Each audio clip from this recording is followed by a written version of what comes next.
पत्नी से मिले धोखे ने जब राजा को बना दिया सन्यासी। राजा भर्तरी की पूरी कहानी। बहुत समय पहले की बात है, जब उज्जैन नगरी, वर्तमान में उज्जैन, के राजा गंधर्वसेन हुआ करते थे। राजा गंधर्वसेन की दो पत्नियां थीं, जिनसे पहली पत्नी से उनके पुत्र का नाम भर्तरी और दूसरी पत्नी से उनके पुत्र का नाम विक्रमादित्य हुआ। समय के चक्र में जब राजा गंधर्व सेना वृद्ध हो गए, तो उन्होंने अपने बड़े पुत्र भर्तरी को राजपाट सौंप दिया और स्वयं सुखपूर्वक अपनी वृद्धावस्था व्यतीत करने लगे। भर्तरी के राजा बनने के बाद प्रजा की खुशियों का कोई ठिकाना न था। प्रजा उनके शासन में बेहद प्रसन्न थी, क्योंकि उनका राजा केवल राजा न होकर धर्म और नीति शास्त्र का बहुत बड़ा ज्ञानी था। इसलिए वह अपना शासन भी धर्म के अनुसार ही चला रहा था। इसी कड़ी में राजा भर्तरी ने दो विवाह किए। दो विवाह होने के पश्चात राजा ने पिंगला नामक एक युवती से तीसरा विवाह रचाया। पिंगला अत्यंत सुंदर थी और राजा भर्तरी उसके प्रेम में पागल हो चुके थे। विवाह के पश्चात उनका ज़्यादातर समय पिंगला के पास ही गुजरता था। तीनों रानियों में उन्हें पिंगला ज़्यादा प्रिय थी। राजा के अपार स्नेह और प्रेम के बावजूद भी पिंगला उनसे प्रेम नहीं करती थी। वह तो उसी नगर के एक कोतवाल के प्रेम में पागल थी। एक बार उस राज दरबार में गुरु गोरखनाथ पधारे।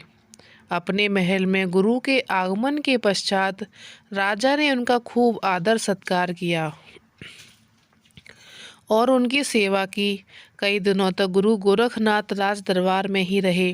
आखिर में भर्तरी की सेवा से प्रसन्न होकर उन्होंने उसे एक आदित्य फल भेंट किया। गुरु गोरखनाथ ने कहा, यह फल अद्भुत है। यदि तुम इसका सेवन करोगे तो हमेशा तुम जवान बने रहोगे और कभी बुढ़ापा तुम्हारे निकट भी नहीं आएगा। राजा ने सोचा कि मैं तो राजा हूँ, मुझे इस फल की क्या आवश्यकता है। लेकिन यदि यह फल पिंगला खा लेगी तो वह सदा इसी प्रकार सुंदर बनी रहेगी। इसलिए राजा ने वह फल अपनी रानी पिंगला को दे दिया। उसे यह भी बताया कि यदि वह इस फल का सेवन करेगी तो सदैव सुंदर बनी रहेगी। पिंगला ने सोचा, यदि यह फल मैं अपने प्रेमी कोतवाल को दे दूं तो वह सदैव मुझे इसी प्रकार से प्रेम करेगा।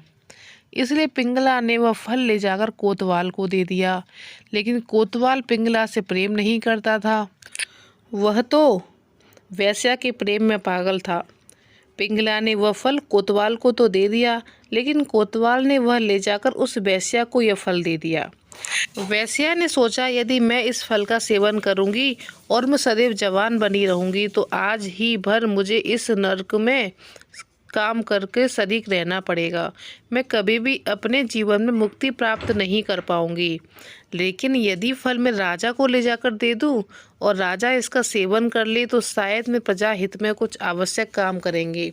उसने ऐसा ही किया और वह फल उसी ने राजा को ले जाकर भेंट कर दिया। राजा ने जब उस फल को देखा तो वो आश्चर्य में पड़ गया। उन्होंने पूछा, तुम्हें यह फल किसने दिया है? तब उसने बताया कि यह फल तो मुझे नगर के कोतवाल ने दिया है। राजा ने सोचा, शायद किसी ने पिंगला से यह फल चोरी करके कोतवाल को दे दिया होगा। राजा ने कोतवाल को बुलवाया और पूछा कि तुम्हें यह फल किस प्रकार प्राप्त हुआ। कोतवाल ने बताया कि यह फल मुझे रानी पिंगला ने लाकर दिया है। वह मुझसे प्रेम करती हैं, लेकिन मुझे उनसे कोई प्रेम नहीं है। यह सुनकर राजा के पैरों तले जमीन खिसक गई। उन्हें मानो कोई जोर का झटका लगा हो। उन्होंने सोचा, जिस स्त्री से मैंने इस संसार में सबसे ज़्यादा प्रेम किया, वही स्त्री मुझसे प्रेम नहीं करती। इस घटना ने राजा को भर्तरी के जीवन को पूरी तरह से पलट कर रख दिया। अब राजा इस संसार में कोई रुचि नहीं रह गई थी। अपने साथ हुए इस धोखे के बाद राजा को महल में कोई आसक्ति नहीं थी। उन्होंने राजमहल त्याग कर वैराग्य ग्रहण करने का निश्चय किया। कुछ ही समय में उन्होंने अपना सारा राजपाट अपने छोटे भाई विक्रमादित्य को सौंप दिया और तपस्या करने के लिए चल दिए। वह गुफा में पहुंचे। उन्होंने वहां तपस्या शुरू की। एक बार भगवान इंद्र ने उनकी तपस्या भंग करने हेतु उन पर एक पत्थर गिरा दिया। लेकिन भर्तरी ने वह पत्थर अपने हाथ में धारण कर लिया। लंबे समय तक वह पत्थर उनके हाथ में ही रहा और जब अपनी तपस्या पूर्ण करके उन्होंने वह पत्थर नीचे रखा तो उस पर उनके हाथ का निशान बन गया। यह पत्थर आज भी उनकी गुफा में उनकी मूर्ति के नीचे रखा हुआ है। समय के साथ उन्होंने कठिन से कठिन तपस्या की और गुरु गोरखनाथ को अपना गुरु बनाया। उज्जैन में भर्तरी की गुफा स्थित है।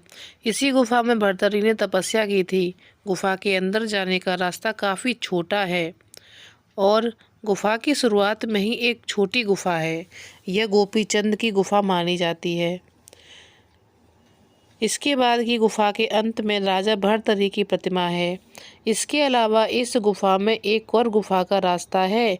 इसके बारे में कहा जाता है कि यहाँ से चारों धामों का रास्ता है। गुफा में भर्तरी की प्रतिमा के सामने एक धुनी भी है जिसकी राख हमेशा गर्म रहती है।